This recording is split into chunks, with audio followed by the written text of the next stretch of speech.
There just went 2 military vehicles being transported. One was equipped with active denial system. Here's another one.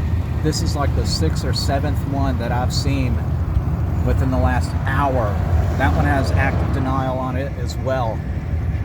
They're moving these things in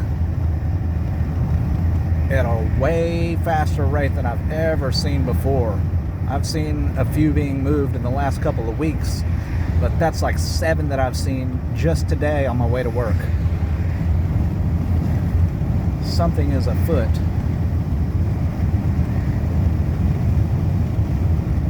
We need to be ready for this.